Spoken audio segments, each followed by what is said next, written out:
Robert Jackson. Robert, a tough loss here at Arizona tonight. What did you see? Was there a letdown tonight? Yeah, absolutely. Anytime you fall behind to a team 20-7 in the first half, it's tough to overcome that, especially on the road. And we saw Utah battle back, take the lead in the second half, but they never really got into that groove. Their one score, they came on a short field. Next touchdown that they got came on a trick play, a great flea flicker from Schultz down to Fitzgerald. But the offense never got into rhythm. You saw when Travis Wilson came out of the game, and he was never right from the beginning. He finished 2 of 7 for 15 yards with 2 interceptions. And that's those. We talk about turnovers. We talk about getting in a hole early on the road. Those things were just too tough to overcome. Now this is a game where Utah on paper should have came in and won. And you talk about coming off their big emotional win over Stanford. You felt like the team just came out flat. They did bounce back. They did recover, but in the Pac-12, you can't take any quarters off. You can't take any time away because these other teams are so explosive. They can make you pay. And, Arizona, Kadeem Carey and B.J. Denker made Utah pay. It's just a couple of really bad mistakes, too. You had 2 interceptions from Travis Wilson, 1 pick six, 13 total points off turnovers. Utah just needs to continue to clean things up and be better and play a full 60-minute game like we've talked about all year long. Yeah, you look at the final score, 35-24. They didn't get blown out of this game. For as bad as they played in that first half, they were right there. And it's just unfortunate. You talk about these emotional wins and these emotional losses. Well, Utah's had their fair share of emotional losses. That's now 3. They're 1-3 in conference play, with all 3 coming as winnable games. And these players, they're wanting to break through. They're wanting, and they're doing everything that they can. But when you come out flat, when you take a quarter off, when you don't play a full 60 minutes, any team in the Pac-12 is good enough to take advantage of that. And we saw Arizona do that. One missed assignment here ends up in a 60-yard Kadeem Carey run. He finished 40 carries for 230 yards. 40 carries, 230 yards. And Utah was concentrating on him in practice this week. They knew he'd carved them up in the last year, and they knew that he was a really good back, and he proved it to them again that this guy, if he's the one they're keying on, he still carved him up this year. Yeah, you say football is a team sport, but Kadeem Carey single-handedly was able to carve through this Utah defense. And there was a stretch there in the late first half and early part of the second half where Utah actually was able to contain him. On 3 fourth-down conversions, Utah held. And so the defense did its part in a lot of ways. It's just when you're on that field and the offense goes 3 and out and the defense has to come right back out on that field, it starts to take its toll. And we saw the defense finally start to break down. They finally start, to let B.J. Denker and Kadeem Carey do what they do. And it doesn't take much to get into a groove. And we saw that tonight where, 2 plays and all of a sudden they're down to the 20-yard line, and that's an easy pitch and catch for B.J. Denker. So, yeah, it was a game that Utah should have won, but they came out flat. They bounced back, which is encouraging, but they just didn't have the horses to stay with Arizona tonight. The crazy part is that Utah had their chances. They had their chances. You never thought Utah necessarily had control of the game, even when they came back and took the lead, but you never really thought that they were out of it ever. And that's the difference between a good team and a great team, is those good teams or those great teams make those 3 or 4 plays. And this game was won by 3 plays or 4 plays here that Arizona made that Utah didn't. And if Utah is able to make those plays, it's a completely different game. So Utah didn't get blown out of the water, and there's a lot of positive takeaways. I thought the play of Trevor Riley and Jared Norris was outstanding. But they're 2 of 11 guys on defense. So there's 9 other guys that have to go out there and play. And when one guy misses an assignment and it results in a huge gain, it starts to take its toll. And so, big emotional win last week. Tough emotional loss this week. We'll see how the Utes respond going in next week when they play a tough USC team, but they do match up better in that. Yes, Utah next week heads to Los Angeles, the Coliseum. USC, you've seen them in person this year when you were down there for the Utah State game. A little bit different team as Lane Kiffin's gone. Ed Orgeron takes over. What do you see from USC and Utah?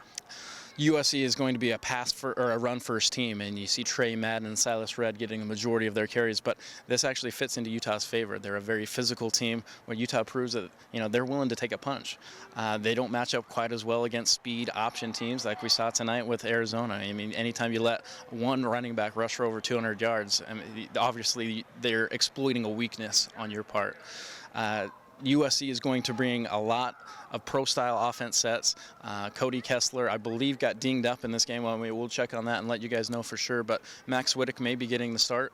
It's not a very high-scoring USC offense. They were held to 10 points in their loss against Notre Dame. So I think it's a game that Utah can come in and win. But you can't come out flat. You can't come out for the first quarter and play lethargically and not execute. You have to play for a full 60 minutes. It just shows you this conference, week in, week out, just a tough conference to play in. But that's top to bottom. It's one of the deeper conferences in the country, and it's just unfortunate that for three games Utah has been in them. They fought hard, but they just haven't been able to make those plays, and they haven't been able to make those 3 or 4 plays in these games to win since they've joined the Pac-12. So they've made progress, they've gotten better, but moral victories don't get you W's on the board.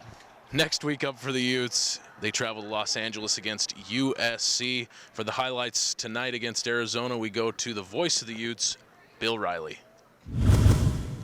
Ute fans, good evening to you and welcome to Tucson, Arizona and Arizona Stadium, where tonight the Utes venture on the road for the first time in Pac-12 play to take on the Arizona Wildcats. Stinker breaks through a tackle and walks into the end zone for a touchdown. It's a touchdown for Arizona and B.J. Denker from 10 yards away. Wilson and Radley in the shotgun. Travis to pass, throws the fade to the corner. Denham up, Denham caught. Anthony Denham with a touchdown. Wilson to pass, plenty of time. Rolls out to his right, steps up, splits away from a tackler, looks down the field, and it's intercepted. And that's going to go for 6, back the other way. Play action pass, Travis, plenty of time, looking down the field, looking straight down the field. He's got a man out there, and it's intercepted. Another interception by Arizona. Denker keeps himself out off the edge and into the end zone, touchdown. Hackett on to punt here for the Utes. Hackett's punt, a wobbler. Taken it. Oh, the ball's out. Did Utah get it? Underneath the Utes the say pile, they've got it. Everybody from Utah, except for the officials, saying that Utah has the ball, and they do. Utah football. Has the ball. Zona with a bunch at the line of scrimmage. They'll hand it to Kelvin York, who goes into the end zone for a Utah touchdown.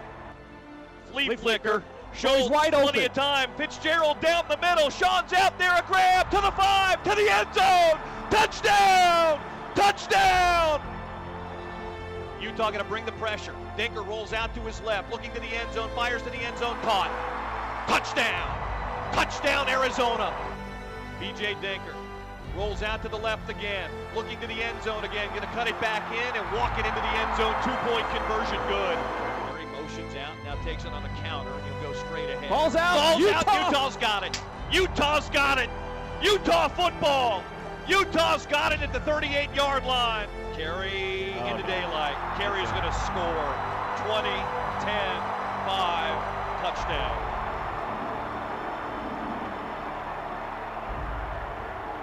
That's all. Kadeem Carey really took it to us again for the second year in a row. That was if you look at one player in the game that was the difference, it was him. You really got to make sure you wrap and roll with that guy because he will not go down after first contact. Wilson to pass, plenty of time. Rolls out to his right, steps up, splits away from a tackler, looks down the field, and it's intercepted. And that's going to go for 6, back the other way. It stinks pretty bad, I'm not going to lie. Really stinks because it's a road trip. We got to get on the bus and get on the plane. We were flat the first half. You can't, in this conference, you can't come out not ready to play from the get-go. I don't know. I don't know what the reasoning behind it is. We obviously came out flat. We gave up 2 drives that we should not have given up. They just kind of ran it down our throat. We gave them the game with our soft play up front in the first half, and then obviously the big run in the second half. I think it was ours for the taking when we came down here. I think we matched up pretty well with them personnel-wise, and obviously Travis got hurt, but Adam did a pretty good job, stepped in. But defensively, I think that we were not as good against the run in the first half, obviously, as we needed to be. He's going to drop straight back to pass with plenty of time. B.J. Denker, the pressure coming. He's going to be sacked by Trevor Riley at the 15-yard line. Riley got him.